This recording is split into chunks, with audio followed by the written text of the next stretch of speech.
Well, welcome everybody. My name's Chris. I am the co-founder of EXP 101, and I'm going to talk to you today about retaining your team in uncertain times, which is quite apt, right?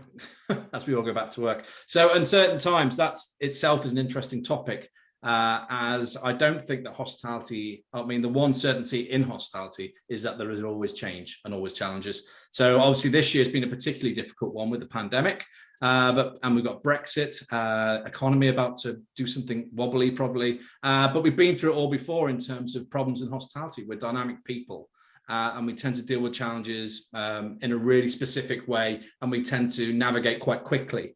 I think the problem is that this time around, depending on how you've treated your people or brought on your people the year before the pandemic, you will have done really well or not so well over these uncertain times. So today what I want to talk about was basically these stats here. So on average, 50% of new starters leave in the first 90 days from the business. It's quite a horrendous stat. And when you ask people about it, they always say, oh, but it's always happened. It's an evergreen problem in hospitality. It's something we always have to focus on.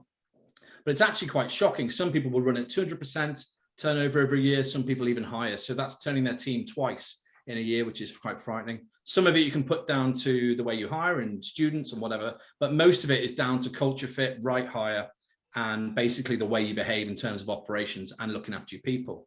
So is this problem fixable? And me and Kieran think it is. Me and Kieran run the EXP 101, and we always talk about how we can solve this problem. This problem is fixable, but it requires a lot of legwork at the start. So what I'd want to talk today was all about this. This is the retention blanket, that lovely employee in the middle. And the retention blanket is basically something, it's an exercise we do with our clients, which is about wrapping around a series of systems around your employee to ensure that you keep them as long as you can. And not just that the people you do keep and then do leave, because they always will leave, you're never going to keep everyone forever. People will leave, that they are then advocates of your business when they move forward.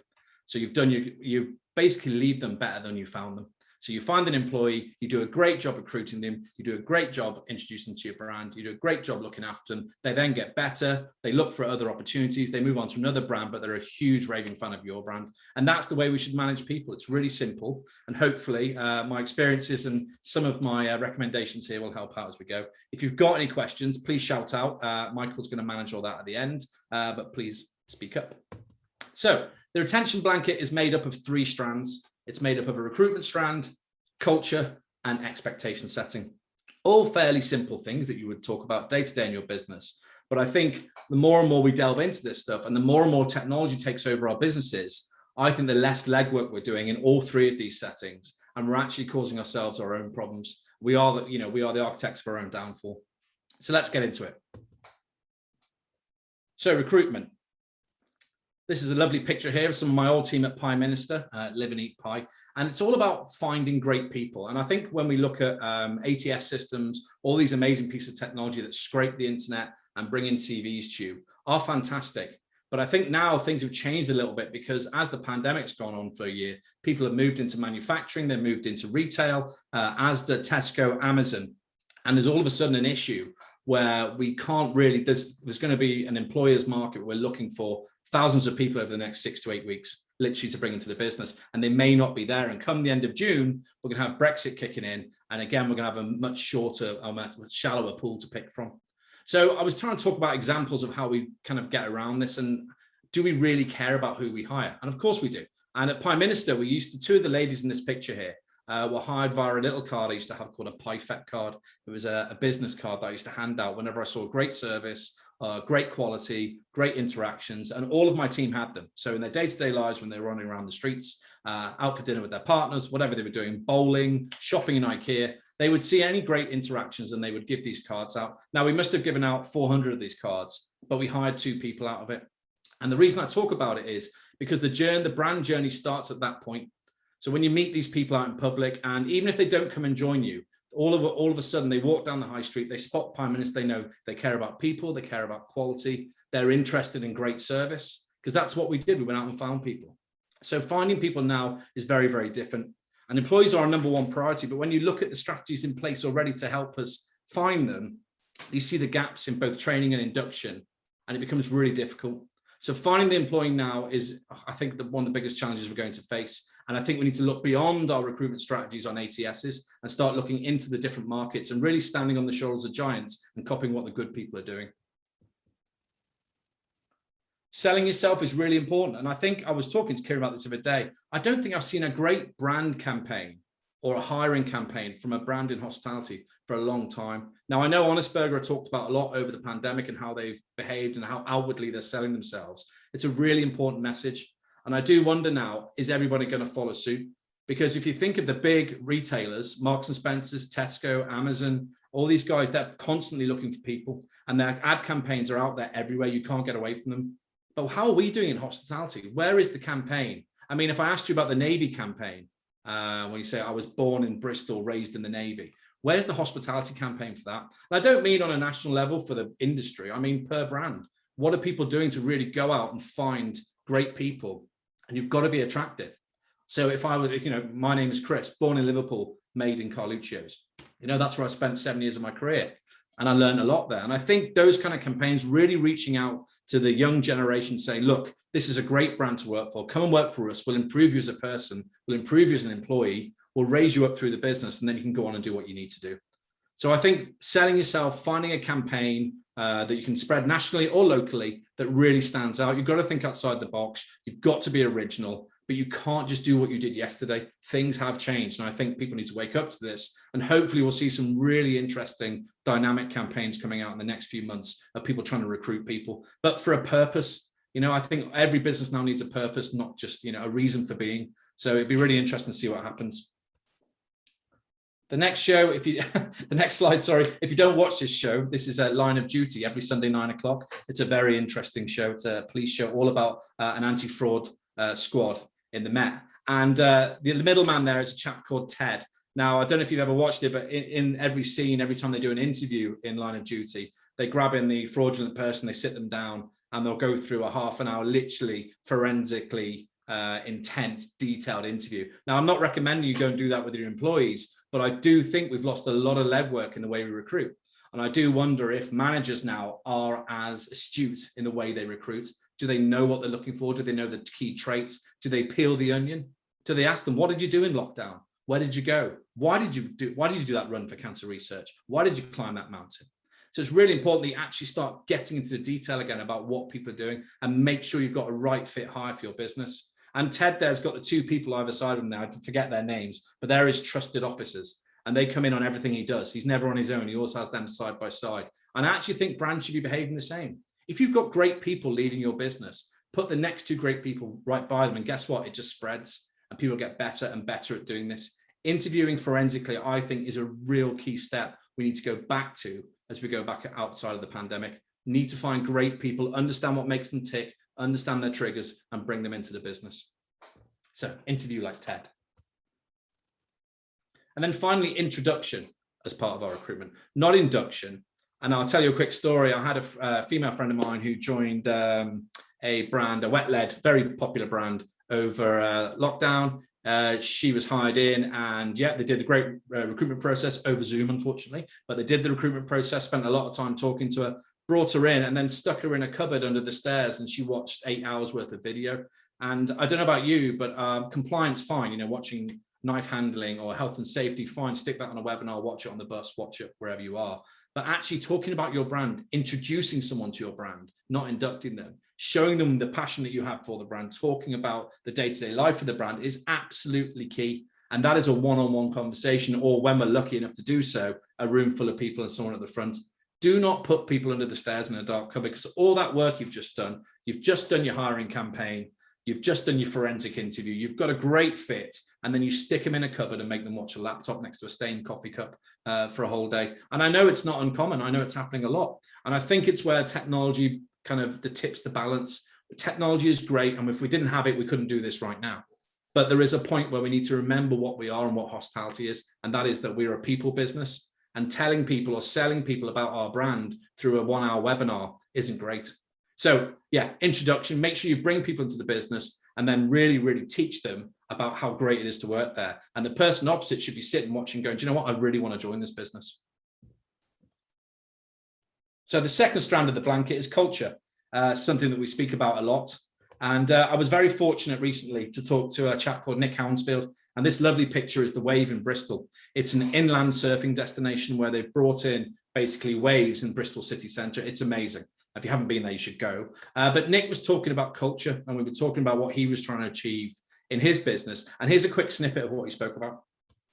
Was, society that it's it would be weird to not even think about that, and trying to I think it is quite hard trying to retrofit some of your purpose or your why into businesses, particularly businesses that have been around for ages. So there, Nick's talking about very hard to retrofit your why, and culture is really important. Culture is built by people. It's at the start of your business where it's born from. And the problem is 5-10 years in and you're already doing something, it's very hard to stop and say, oh, we haven't quite remembered what we're about. We need to change it. You can't do that. Once you're on your way, you're on your way. And to do that is a massive redo. It's like turning the Titanic round. So be very aware of how your culture is perceived from the start of your business and make sure that it keeps developing around the people you hire. So the culture principles I want to talk about are people, action, and integrity. Now, people, the right fit. Action, actually doing what you said you're going to do in the site, so operating, and integrity, talking all about basically caring about what you do, loving the product. And I've got a little snip of a video of Rita Gilligan there to show you in a minute. So when we talk about people, we talk about right fit. We talk about criteria. So I think next to every desk in every business that hire people, there should be 4 or 5 characteristics of people we want in our business. So for instance, it could be one. It could be, I just want people with high energy in my business. That's all I want to do. So every hire, every interview, every advert we make, everything else we do, this personality trait comes all the way through it. And it's a strand. And that is the right fit for your business. We do it if we launch a product. If we launch a dish, we make sure it's on brand, make sure the spec's perfect. We make sure it looks great on Instagram. We make sure it follows all the way through to the menu. And then we review it and we do it again. Why don't we do that with people? We should do. So having the right fit characteristics and making sure they live throughout the business all the time is key. So go back into your business, have a look at what you're hiring or how you're hiring, and look at the actual characteristics of the people you're looking for your business, and do they match your brand? Action, you spent all that time hiring someone, again, forensically interviewing, doing your campaign, bringing them in, introducing them, not inducting them into your brand. And then they actually join and they stand there on the bar for their first day next to Bob, the bartender who's been there for a while. And Bob cuts corners. Bob doesn't like customer service. Bob doesn't like humans, really, just looks a bit unhappy to be there. And all of a sudden, that piece, you've been sold that dream in the introduction to the brand by that human that I talked about, who you inspire to be like. And all of a sudden you're thinking, well, that's not true. Whatever they told me wasn't true. And the reason that is there's a disconnect between what the other managers in the brand do and what you do. So you've got to ensure that everybody is behaving the same way. This is utopia I'm talking about. Don't get me wrong. It is literally perfection. But if we don't strive for that, we may as well give up now. So the idea is that to make sure that everybody in the brand is behaving the right way. And if that's not right, don't go hiring people. Get it right internally and then start bringing people in. They actually see the operations perfect. And this young lady is a lady called Rita Gilligan, who was the very first waitress in Hard Rock Cafe back in 1972, I want to say. I'm probably wrong. So she's been there nearly 50 years. And she's amazing. And Rita will tell you she is the best waitress ever to have worked at Hard Rock Cafe. And I'm not one to argue with her, but the fact is she believes that. And day to day, she goes about doing everything perfectly. She said to us, she was talking at our event in London a few years ago, and she spoke saying, if I was a window cleaner, I would be the best window cleaner. I just love what I do. I really enjoy it. And every day I get out of bed and I want to go to work. And I think that's what you've got to do. You've got people who are coming into your business. They see the values on the walls. They see the 7 steps of service or whatever you've got in your business. You've all got them. And you step out and you basically have to do what you said you were going to do. Here's a little snippet of Rita talking. So he got back in the chair, put his hand up, didn't know what he was doing, gave me a high five, and that's how I started. And we opened our doors with a bunch of 46 people altogether. A bunch of old women, 2 American hippies, and it was sink or swim. But we swam, and we're still swimming today. It's what you believe in the products, you know. I love the job. I love being a waitress. I love serving the tables, you know. And expect looked at it. So do what you said you were going to do. That's Rita in a nutshell. She loves her job, the passion she had in her. And that's how we should be in our businesses. And if we really, really believe in culture, and we talk a lot about culture internally, we say, well, he doesn't fit the culture, she doesn't fit the culture. And I think if we're not doing what we said we're going to do all the time, we're not reflecting the values on the walls or wherever they are in the handbooks, then we're failing already. So it's a key point of the strategy.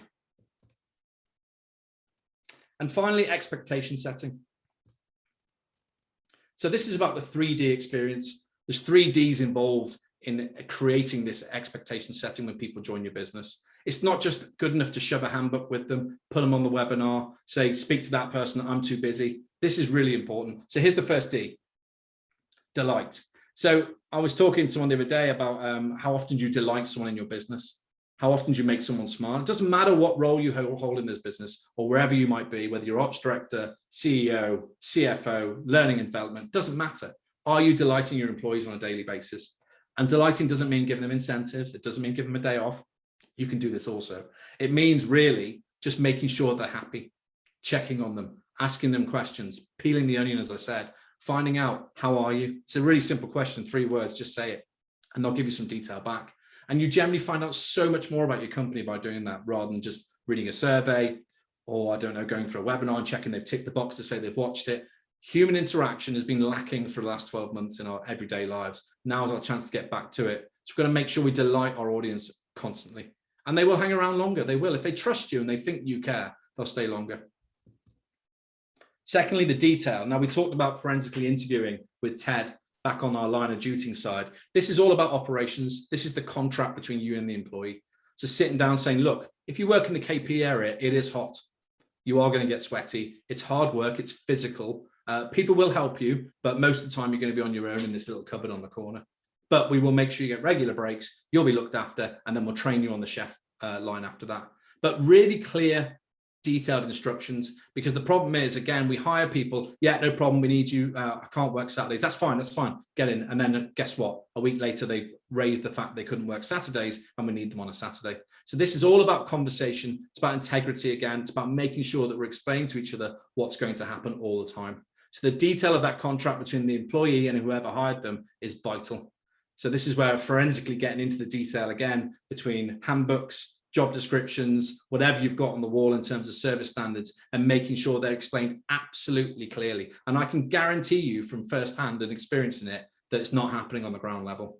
Whatever you've spent hours and hours and hours over writing in head office and completing and being very proud of it and sending out to the field, that's where it stops. Now, some people will read them. Some people will take it to 100% and really look after it for you. Most won't. So it's about how you find that gap and bridge it, because that is the issue between people join the business and all of a sudden within 30, 40 days, they're like, oh, I've made the wrong decision here. I didn't think it was going to be like this.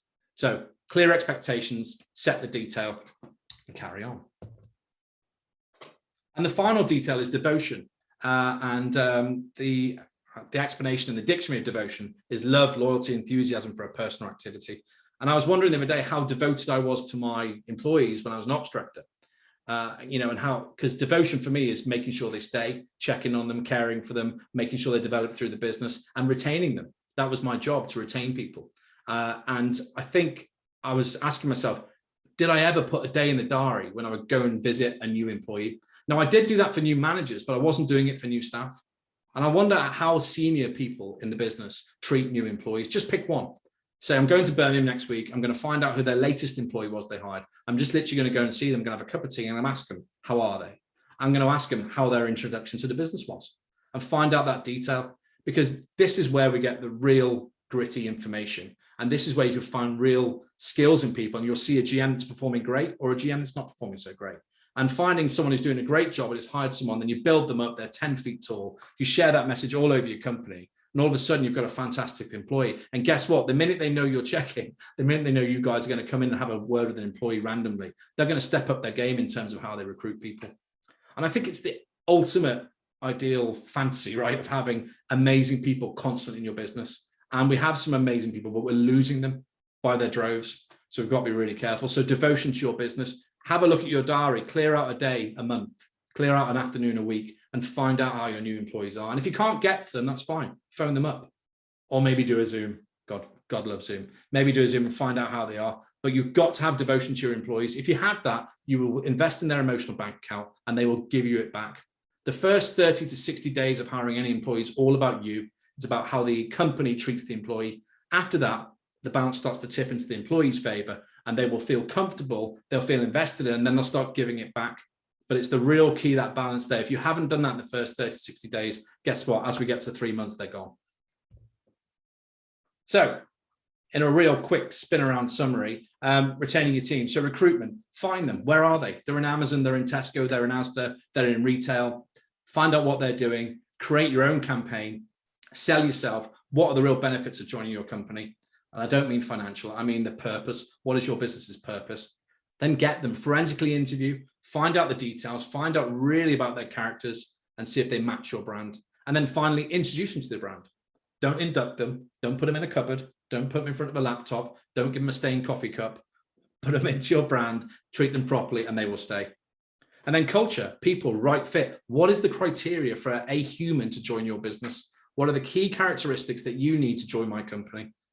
Is it high energy?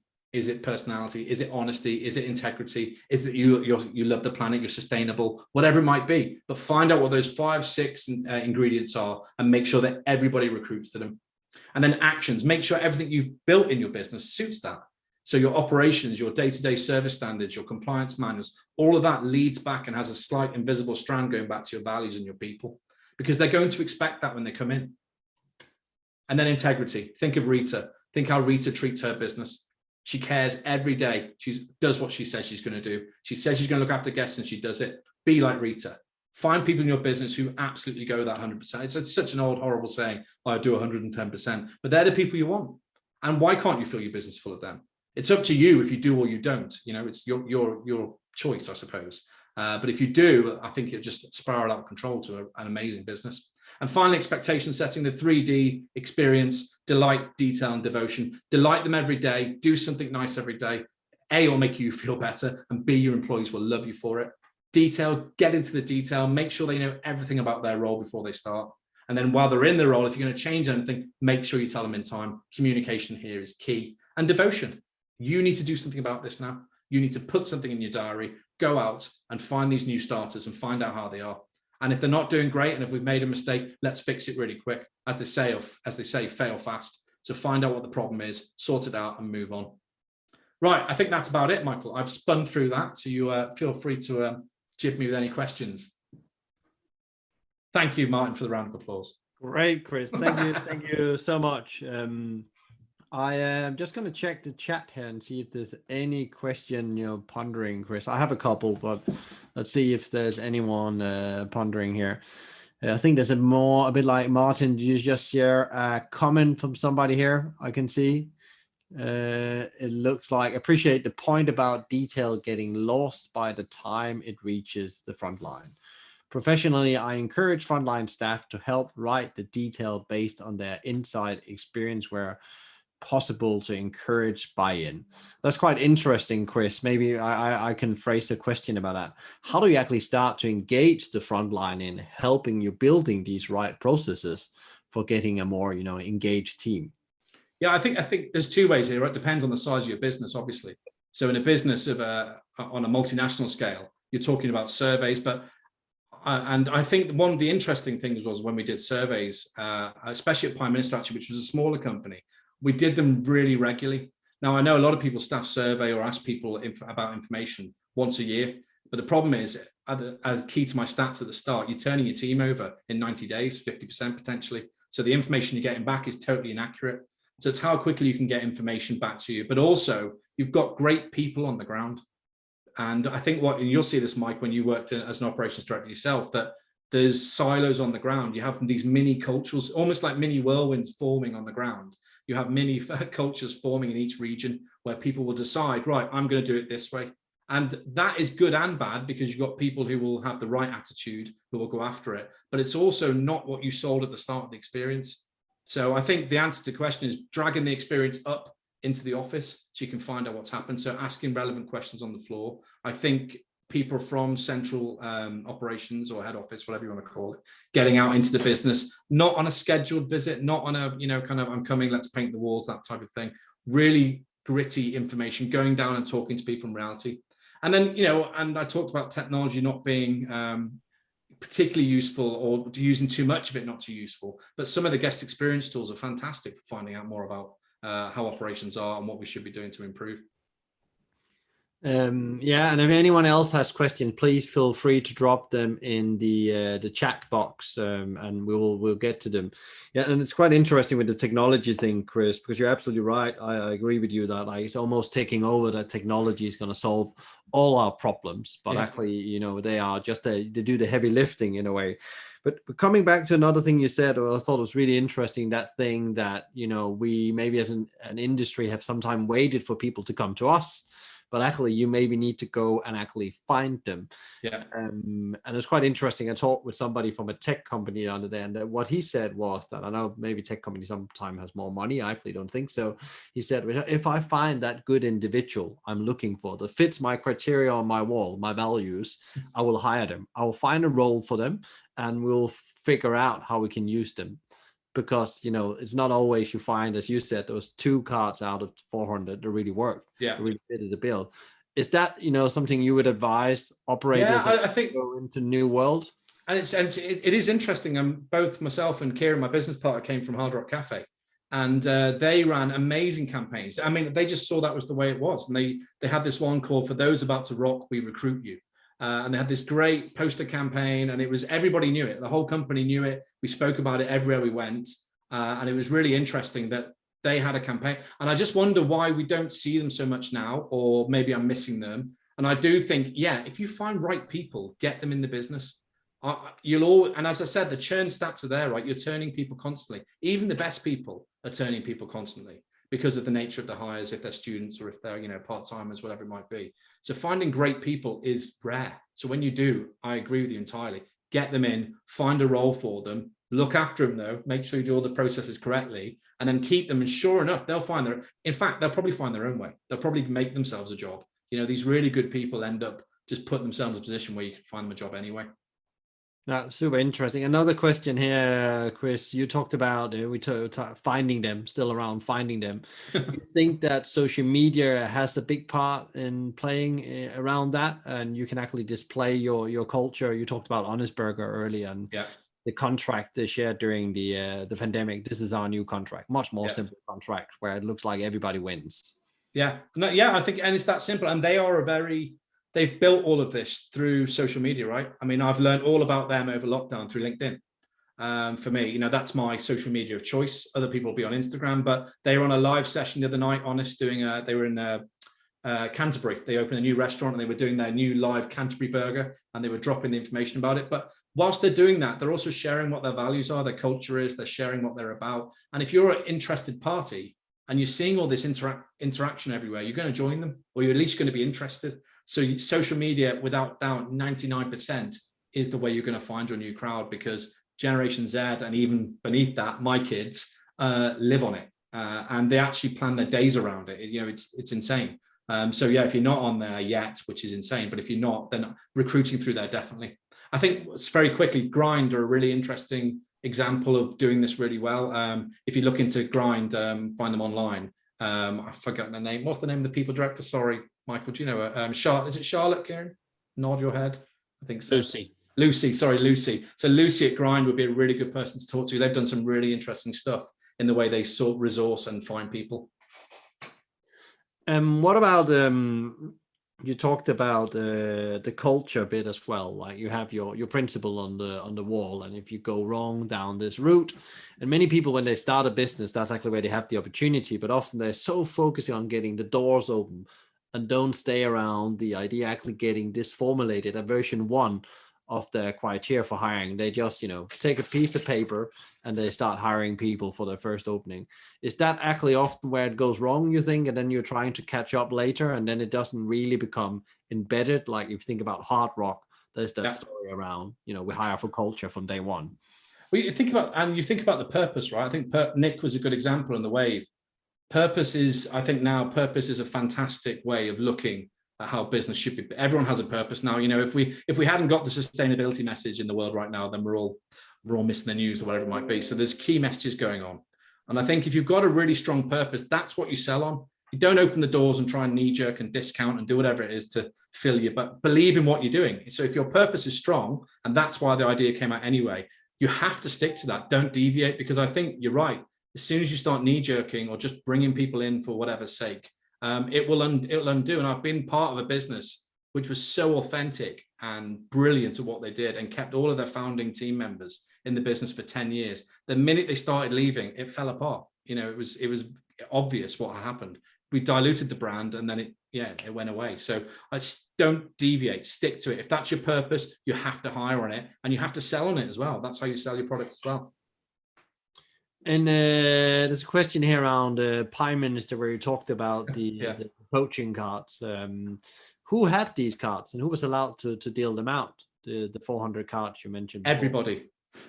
Everybody. So we enabled the whole system because, again, when I talked about culture and value before, if there's one cog in the wheel not working, then you can forget it. It just doesn't, it only takes 1, 2, 3 people per site not to be doing the right thing. So we thought, and rightly or wrongly, we'd engage the whole team and incentivize it as well. So if they got an employee in through the Perfect cards, I think they got 50 quid, if they stayed after 3 months, whatever it was. And it also engaged our teams to go out and look at good service, So our waiters and bartenders were in restaurants sitting there going, I'm going to make sure she gives good service because I want to give her my card. Because they really wanted to give the card out because it was a cool thing to do, right? So everyone, involve everyone, trust. Yeah. And then I had a question then connected to that involving the employees and thing. Could they also be involved in the selection? Maybe I think Pret had that at some point where the employees was involved. They had a last say on who joins the team locally. Yeah, definitely. And I think going back to my line of duty slide, and you had the 2 guys up either side of Ted. Those 2 guys, the 2 officers that help them all the time. It's always the way that, and if you've worked in operations for a while or successful, that the best teams work together, everybody's involved and everybody's input is valued. And I think, and a lot of people kind of roll their eyes at that and whatnot, but it is true. If the whole team is invested in what you're doing and can have a say, no better feeling than knowing that your question or your idea ended up in a handbook or on a slide or even just at the GM meeting, just that kind of input from an employee is so valuable and it just makes a huge difference. It's amazing. Yeah. You talked about also about from getting the culture to live and make sure you hire the right people. You've developed these people processes that's wrapped around your brand and what you do. How do you get that done so that it really, really gets sticky? Because lots of people have processes, but they're not really sticky. You said some managers doesn't really follow them, even though they have an induction program or recruitment process. They're not followed. They're just, they're there on the hard drive, in the Dropbox. Well, the only way is through people, right? And that's the only way I know. So I think you can do, Sarah Murray was my old COO at Carluccio's, and she used to say to me all the time, nag, nag, nag. She was frightening, but she was absolutely right. Every time I went on a site visit, anytime anybody went on a site visit, we constantly nagged about, where is this? Where is that? Do you understand it? Have you explained it? Then we'd ask team members, do you understand it? Has he explained it? Has she explained it? And eventually you get to this moment where everyone, before you walk in the door, they're ready for you. And they're like, yeah, we know, and we're ready. I think the biggest moment was when they started understanding that the more we know, the actually more successful we are. And the more we follow the process and the compliance, actually the more successful we are. And you look at I was talking to someone the other day about lockdown in Wuhan. Lockdown in England was, don't go out, you can walk around a bit, it's fine. Don't drive around your local area. In Wuhan, they took the motorway, they chopped it up and turned it upside down so you couldn't get out. And that's, and I know that's an extreme example, but that's efficiency. That's people who believe we are going to do it and do it properly. And Carluccio's in its early days was very similar to that. We were very efficient and we made sure, it was our job, it was my job to make sure that everybody knew what they were doing all the time. And that's how you make it stick. I think otherwise, and leaning to tech again, if you just rely heavily on tech, it's never gonna work. Because I can switch off now and walk away and go and play football. I can just forget it. It's easy to do. So stickiness comes from repetitiveness, nature, and nagging. Well, I think also it shows you care about this. Yeah. And this is important. My own experience as well, when you suddenly start to measure this as a success criteria for the managers. So it's actually depending on their success financially or growth, then it suddenly becomes a different game. Then suddenly you see the culture lift and the systems followed in a way. And I think, even McDonald's changed that some years ago, where suddenly that was the first point. If you didn't pass that, there's no reason to look at the rest. Yeah, it's true. And I think just checking learning is really interesting. It's something that I think as an industry, last 5 years, we're starting to forget to do. Checking learning, checking it's gone in, checking it's stuck, as you called it. And then also same with recruiting, making sure that our GM, I mean, how often should you retrain a GM on how to interview someone? I think very regularly, but I don't think we do it on an annual basis. How many steps should there be in a recruitment process? Because people talk a lot about, recruitment processes that have to be 2 or 3 steps: a first interview, a second interview, some reference checking. What is that? Is there like a golden algorithm from all? No, I don't know. I'd lied if I said there was. I don't think there is. And I think sometimes it depends on level of hire and also the need. We wrote something for a client the other day about when a need is made available. So it's either a new opening or someone's left your business. So that's the reason, or promotion, I suppose, the 3 reasons why you would recruit someone. And then you follow a different pathway kind of on each one. For an hourly employee who you're hiring, if your values and your brand and all the culture stuff is clear and it's really obvious to the person who's applied for the job, then it's a 1 interview session. If you've got a really cloudy message and it's not really clear, you can end up doing maybe 2 or 3, because I think if the expectations are set very early on, it's very easy for an employee to sign up. I think all the work becomes their side then. The problem is that we're not very good at setting expectations, not very good at being clear in what we require. And we kind of just use the same job description for everybody. We just edit it a bit. So we need to be really detailed and hone in on those job descriptions. The job that no one likes doing, really editing those descriptions, making sure they're clear. So when people apply, they stay in it. And then you can reduce it down. Who wants to do 3 interviews for a waiter? Or even for a GM, for me, a GM, I know after interview 1. That's me. So it's an expectation and doing a pre-work. There's a couple of more questions coming in here. Chris, what process did you have to train your team to interview like Ted? Yes. So when I was again, hate to keep saying the college years word, but when I was back there, we used to do interview workshops. So every area meeting we did, we'd rotate the workshops. So 1 week could be health and safety, next week could be recruitment training, next week could be disciplinary. So we were constantly polishing the ball, as it would be. So they would come and sit in a session with us. We'd all interview each other in a different scenario. The whole room would watch. We'd then nitpick at what they did well and what they didn't do, flip chart, all that kind of stuff. But again, it's old school, right? This is all of us in a room learning together, and we were a very tight-knit area because of that. And we kind of failed and won together, the old saying, we were all in it together. And it was absolutely vital. But you just need to keep training. It's coaching. It's like riding a bike. Once you've been taught once, you're pretty good, right? And then you fall off, you get back on, do it again, just a little bit of polishing. So it's just teaching. But we, one of the questions we used to ask was all about peeling the onion. That was the phrase I've used a few times in the presentation, that we always say, if someone answers a question and you're interested, don't just move on, stop, take a breath and start to dig deeper, start to ask, why did you do that? Why did that happen? What happened then? And start leading them down a journey. We had a boss at Hard Rock called Callum McPherson who used to say to us all the time, and what? And what? Every time I spoke, he'd say, and what then? And literally, I'd be like there for hours just going, talking. But that's the way you do it. You just got to get detail out of them because people want to tell you, but you have to make them comfortable enough to do it. And show the interest as well by asking that question. Yeah. The question here around, do new hires have to be a culture fit or a culture complementary? Oh, good question. I think they can be both. I bet that was Kieran. But I think they can be both. I think that a culture fit is, we talked about criteria in terms of, the words with the specifics, high energy, positive, honest, integrity. And then complement would be someone who comes along who you see some of those traits in. You see, like everybody loves the underdog story. You see someone, you're thinking, you know what? You're not quite ready, but I'm going to take you in because I know we can get you there. I think if you see someone who doesn't tick any box and you're literally thinking, I can't help this person, move along. So yeah, thanks, Kieran. And that's quite interesting because a lot of people, pre-pandemic would have taken anyone that came to their door. They would not have that home in their organization. Yeah, you have to be brave.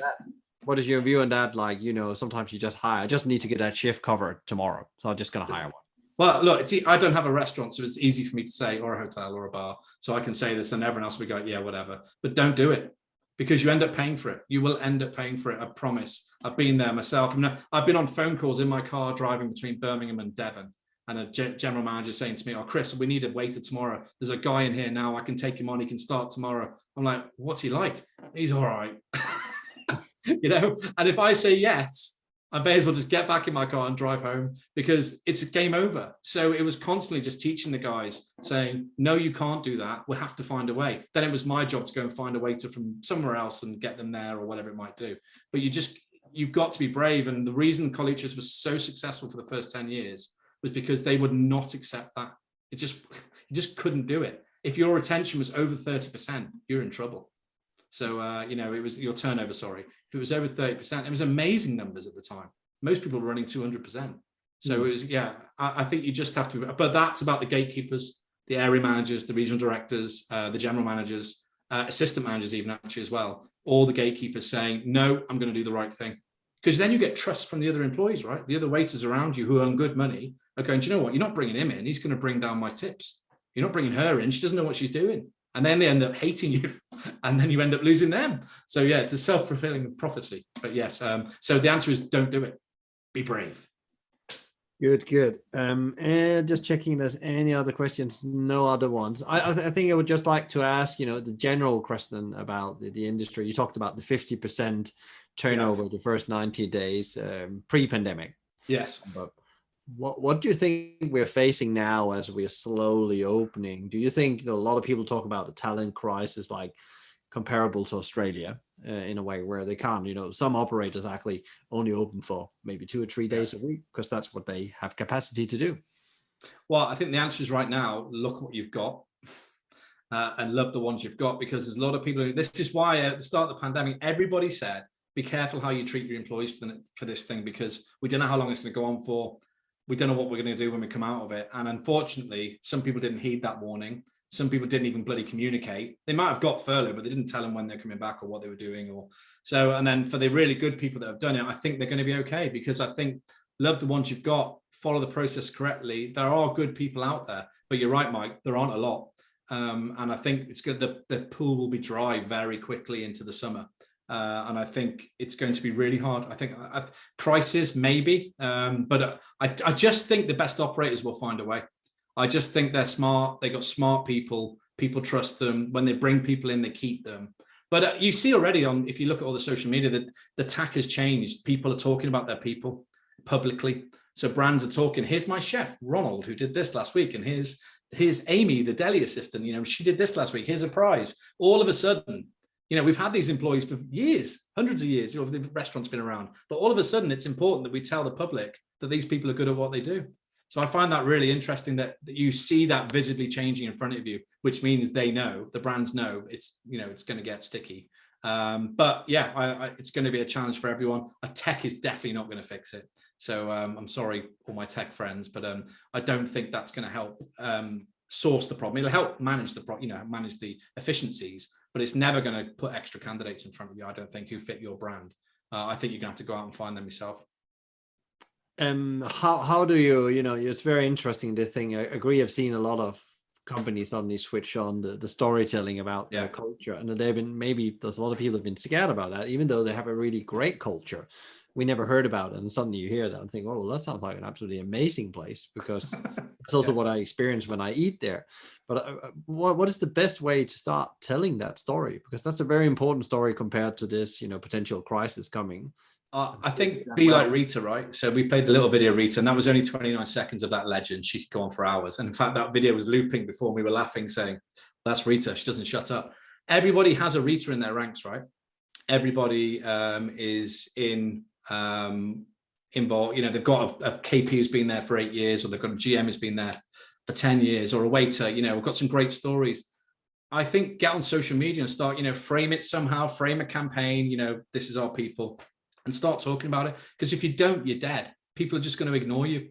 And as you say, Mike, actually being able to link up the omni-channel experience to eating in a restaurant, having a takeaway, and now meeting the team online virtually is so cool. I can say, I went to Hard Rock, I got served by Brian, but now I see Jilly, she's just one employee of the month, and I'm probably going to like and go, well done. I don't even know who Jilly is, I'm just going to like, well done, Jilly, and tell her, you know, crack on. It's fantastic. And I think it's there, use it. If you don't use it, you're going to fall so far behind. And so the answer to how is start.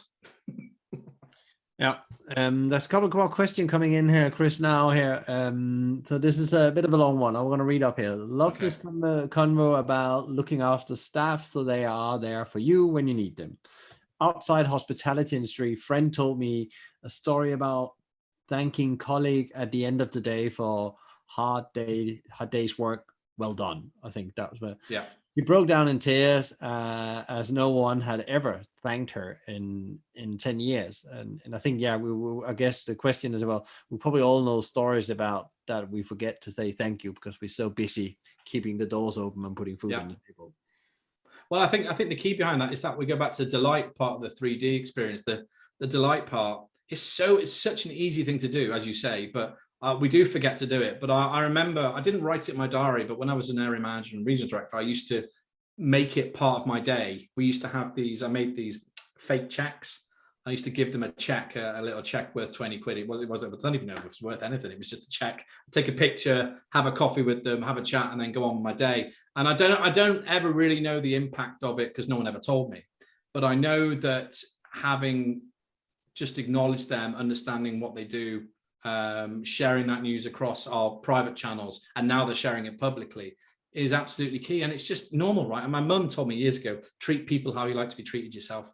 And I think if you can't do that, then get out of hospitality because it's not for you. So be nice. I mean, customers, be nice, and and be nice to employees. But I think it's really simple. It's quite frightening that an example in banking that someone would go so long without a thank you.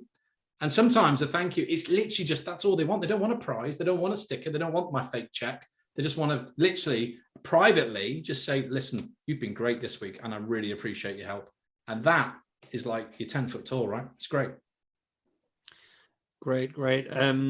Another question here is that we're talking about, some brands, some great examples. You talked about Hard Rock. You talked about Kaluja Days. Is there any other brand? Honest Burgers you mentioned as well. Any others that could be worth looking at, both in the UK or it could be outside hospitality to learn from? Well, there's a lot. I mean, I'll stick in the UK since that's, I don't want to embarrass myself. But I think the New World Trading guys do a really good job of amplifying what they do internally. I think they're constantly talking about, all their different brands, which are all fantastic. And they talk a lot. And I know a lot of the people who run their people side of things are actually ex-collegians as well. So they've got good principles. They care about people. They're really knowledgeable people, but they have fun.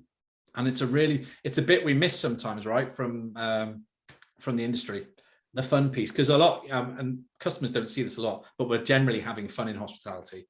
When we're working, we're generally having a bit of a laugh somewhere, but actually managing that fun and making sure it happens and making sure outwardly we can see that we're having a good time is important too. So New World are a really good example. I'm trying to think. Paddy and Scott's actually, who we work with a lot, and Michael, are really cool. And I think they've just been talking, John Reed has just been promoted to managing director there. And they've been talking recently about mental health. And they're one of the first brands that I can see that put in a full-on mental health review into their business. And he actually did something really interesting last week. He re-interviewed all of his people again because he hadn't seen them for a year. I thought that was great. So he literally went and interviewed them, not as in for their job. They still had their job, but he just wanted to talk to them and say, what have you done for the last year? That time that he took out, and probably, a day or 2 days, is going to pay off for months. And I think when people start, I think people are understanding that, but I think the more people do it, the more interesting it'll be. So Paddy and Scott's, as I said, Prime Minister are great with their people. They're absolutely mental, but they're good with their people. New World, Hard Rock are amazing. I'm trying to think of some others. You've got me on the spot. I can't think, Mike. I know you've got a few probably. Well, I can then jump out. I agree with you that when you said in the UK, I was thinking about Paddy and Scott as well. And then I thought about there's something called the Singermans in the US, which I'm really like the way they've been more about like a collective, but they had taken all the decision power and put it out to the staff. So they work as small, groups, individual groups, and you can become a partner of that business. If you want to, but you need to have some skin in the game. But it's all about the bottom-up engagement as well. And it comes from day one. They set out and said, this is what we want to do. This is the kind of business we want to create over time. And I think that's really interesting here from outset. And then you have, you will have in the US, you have like guys like Sweetgreen, a bit bigger operators. And then you will have people like In-N-Out Burger, Chipotle, you know, that's a lot of great examples, you know, you could work with. I think Nando's as well. I've never worked in bloody hell, Nando's, yeah. The feel, I've been in the head office, there's like this kind of special kind of thing going on. I think on that point, Mike, that as we said before, a lot of people aren't telling everyone about how good they are. And there's probably a lot of people who work for great brands who know they're great and just stay there and don't tell anyone else. There's probably a lot of retail brands who are really cool to work for. But I think you'll see this year, you'll see a lot more examples. And I think it'd be really interesting. But yeah, I think just go online and scroll through the social media and have a look. And you'll just see the people, they resonate. I mean, Brewdog, for God's sake, totally forgot about them. Brewdog have been absolutely amazing over the lockdown. But anyway, sorry, Mike. Yeah, good. That's fine. Yeah, Brewdog's another good one. I see here, Kieran has a question here. Good. Well, you'll probably know the answer to this. What is my name? When you talked about devotion, it made me think about the old line, leave your problems at the door. Is that possible? That's the first question. What impact does it have on culture when managers adopt that mindset? I think, no, that's not possible. And all of us have dealt with hundreds of situations where family issues, pet issues, dog ate my homework, whatever it might be, with the wonderful world of hospitality where you have a problem at work. You can't tell them that because it's not normal. And the problem is they're actually managing around human beings, and these humans who eat in our restaurants as well are also having the same problems. And I've seen countless times when a waiter has actually ended up sharing his problem with a table, which most managers be like, oh my God, don't do that. But do you know what? It's not bad. It's human. And it's these people having dinner. And if they want to converse, they will. And they're not going to stop just because the manager said you can't talk about it. So no, you can't do that. Well, you can do that, but it's not, I don't think it's a successful way of doing it. And the second part of the question is, if you do that, you'll end up with this pent up team who don't tell the truth, who don't tell you how they feel, who don't tell you how the customers feel, who start missing work, you don't know why, who start not hiring other people. So there's so many reasons not to do that. So yeah, bring your problems in, and the GM becomes the member of your new family. That's just the way it is. Well, so Kieran, happy with that answer? I think he's nodding. I love the fact he's on mute. It's actually joy. Well, is there anyone else that wants to throw in a question? Then I have one question left, Chris, and then Sarah, Jane, and Paul are heroes for managing this lot. So, so of all, there's lots of advice, insights here. If you like saying, go and do this one thing, if you take it in, in everything in context, the world we live in right now, what is the one thing that you can do right now to improve, the retention of your staff? I think go back to square one, ensure that everything, because I think the problem is everyone has good intentions and everybody has built all of their job descriptions, their L&D files, their handbooks, their Bible, whatever it is they use to run their business, their SOPs, I suppose. They've all taken good time to do that, and very talented people have written them. So rather than just rip it all up, stop what you're doing everywhere. Don't hire anyone for a week or 2 weeks or something and say, right, we're going to be really brave here. We're going to stop and review who knows what we're doing. Are we all on the same page? And how you do that is difficult because you've got to get out in the businesses and really talk to people. But that engagement in that process is quite interesting, because I think you'll find a lot of great stuff comes out. And as Kieran alluded to before, culture can be refined. So your culture is this thing in a bottle, but doesn't mean you can't extend the bottle a bit and change it here and put a little bit there or whatever it might be. So I think it's really interesting to then add on a little bit. So I think you stop what you're doing, make sure your processes and your detail are in place. From my experience, when everyone knows what they're doing, you're really successful. When people are a bit fluffy and it's a little bit here and there and no one's really, that's why McDonald's, Mike, in your case, are a really good example, where they know what you're doing every day. There's no surprises at McDonald's. And some people might find that boring, but I don't think it is, because they still have high energy, high volume. They get to hang out with their mates, but they know their jobs. It's like a football team. If you know your position and suddenly the next day, the manager says you've got to play left back instead of right back, all of a sudden you're like, oh, a little bit nervous. I can do it, but I'm not really sure.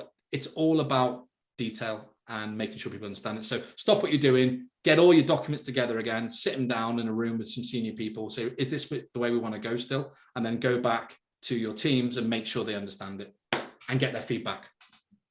And Kieran said here, hashtag muscle memory. Yes, Kieran, muscle memory. Yes, we know it.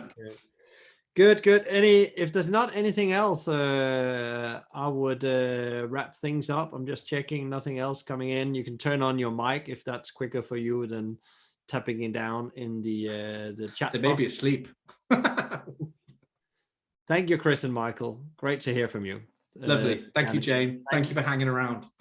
Paul as well. Thank Thanks, you very Sarah. much. And thank you to the team behind Better Hospitality. Yes, thank you, Dominique, wherever you are.